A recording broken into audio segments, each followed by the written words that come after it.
Greetings. My name is Anthony Rubaya. This is the project for PHS 611 Logic and Epistemology under Dr. Philip Yates. Realism.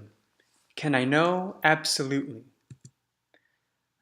Now we can begin about the most basic tenet of our humanity, which is wonder.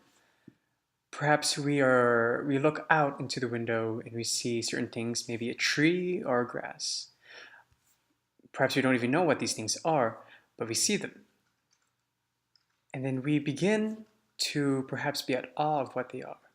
We wonder, what are they? And this is where inquiry comes in. What are they? With this inquiry, we begin to research more, perhaps touch it with our senses. If there's even an apple, we might even taste it, or a certain fruit. We begin to collect all this datum so that we may be able to make a conclusion. And this conclusion, we name it as reality, that perhaps this thing is a tree. And because of this fruit, we may call it an apple, and then we call it an apple tree. This is perhaps the more scholastic or Thomistic approach of reality. Now we can see that there are also problems to this reality, more specifically the perspective or the perception of reality. And we will go more in depth about this later on in this presentation. With this presentation, we will we will discuss more on what realism is and go through the three realisms. First, defining realism according to the scholastic realism, followed by a neutral realism, and then transcendental realism. But at the end, we will answer the question that was presented in the beginning of the slideshow, can I know absolutely? We will explore each of these three realisms and then hopefully find our answer. So what is realism? According to the scholastic realism, it's quite basic. Pretty much, it's something exists in the world despite not realizing it. So let's say someone told me that the Eiffel Tower exists and I never seen the Eiffel Tower. I may deny that it exists, but it nonetheless exists. Then perhaps I might wonder if this thing exists and try to prove it. So then we find the essence of the things.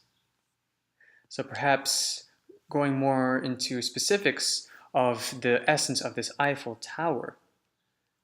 The Eiffel Tower has its towerness.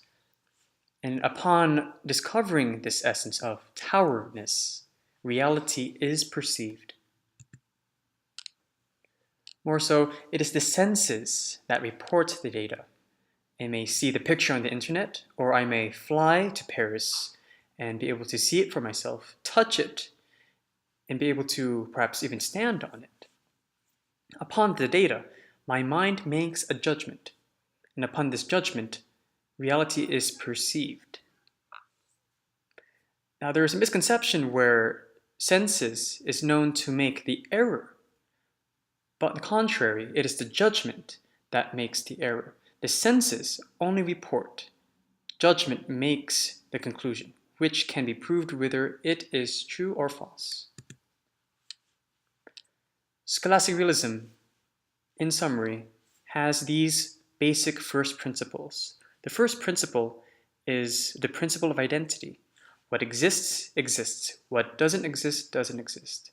In other words, non-contradiction principle. My computer cannot exist while it exists, or it cannot not exist while existing. The principle of sufficient reason is the second principle. Whatever exists has a sufficient reason for existing. And finally, the principle of efficient causality. Whatever begins to exist requires an efficient cause. Neutral realism. Neutral realism is neutral with respect to any metaphysical commitment to the existence of some totality of objects or facts. In other words, this type of realism is neutral between the extreme of the Platonic concept of ideas, only ideas existing more than the things itself, and that of the nominalist viewpoint. The arguments of neutral realism include the argument from facticity and the ontological pluralism. Neutral realism argues against two problematic assumptions. The first assumption, the problem of realism, is to be viewed as an extension of the problem of the external world. And the second assumption is that while some domains of discourse are oriented towards a realist norm of truth, for others there reigns an anti-realist norm of truth. The argument of facticity. Realism, according to this argument, is based solely on facts. And this is according to the author Marcus Gabriel on neutral realism. He defines facts as something that is true of something, univocal to truth, which means that facts equals truth. He argues that realism is inevitable, and there's no denial of absolute facts. And that because there is no denial of this, there has to be realism, but realism dependent on facts. Now, this type of realism doesn't need to be grounded on a metaphysical interpretation. So even though neutral realism is neutral, it has a certain inclination to a more Platonic viewpoint. On ontological realism, this maintains that many things would also have existed even in the absence of, let's say, rational creatures. So again, pointing toward a more Platonic viewpoint, even though perhaps humans with the rational souls, assuming the Thomistic assumption of souls, if they had not existed, they would still be the ideas of the essence. Now, he defines as ontology as the systematic investigation into the meaning of existence or into existence itself. And this type is a form of neutral realism. It does not commit to any version of the idea that there is a fundamental structure of reality. To the next type of realism, transcendental.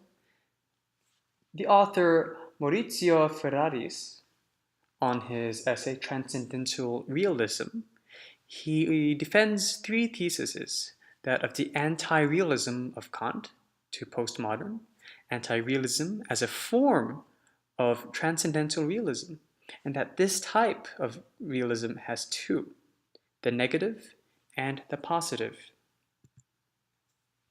Now, the anti-realism of Kant to the postmodern stems from, according to the author, from the confusion between ontology, what there is, and epistemology, the way or the process to which we know or represent what there is. Now, this type of anti-realism is a form of transcendental realism because it takes epistemology, the way in which we know, as the condition of the possibility of ontology, what there is. These two types of realism. The first is metaphysical realism, which takes ontology to be independent of epistemology, or negative realism.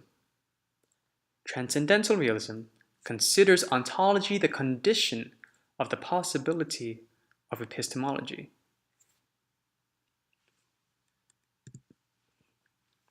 Now we have reviewed all three of these realisms. Onto the question of can I know absolutely? First, we must define certitude. And we can define certitude as warranted evidence, an assent of thought warranted by adequate evidence. In other words, certitude is dependent on the quality of my evidence. Let's say, for example, that in Lake Michigan, there are about 526,744 fish in the lake. It's quite a figure, but someone might inquire or object to such a finding. What they would have to do is gather all the data, make their research on the amount of fish within the lake to be able to affirm or deny my findings. Dependent on the findings that they have will determine the certainty of this figure of about 500,000 fish. So absolute certainty requires all evidences to be collected. To say, for example, if Socrates was a man, we would have to collect all the men in the world to be able to make a conclusion that Socrates is absolutely a man. Now, how can we go on living with this type of uncertainty? Well, we live by our patterns and experiences, and from there we can say common sense.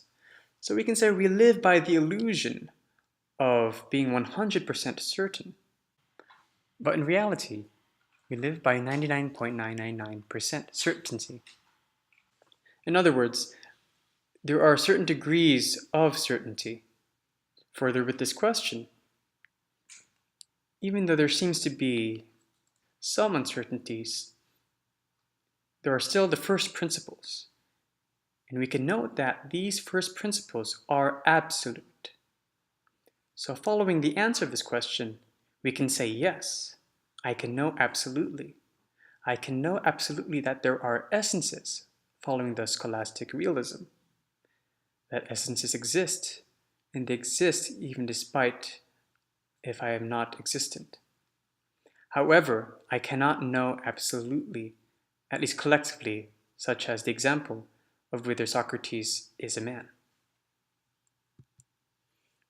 To conclude, here are the three realisms that we have discussed in a more summarized and simple definition. Scholastic realism states that things exist and are discoverable. Neutral realism states that things exist by their ideas or facts, but solely on these ideas or facts. And then transcendental realism states that things exist by an ontological process, but only through this ontological process. Thank you for listening, and have a nice day.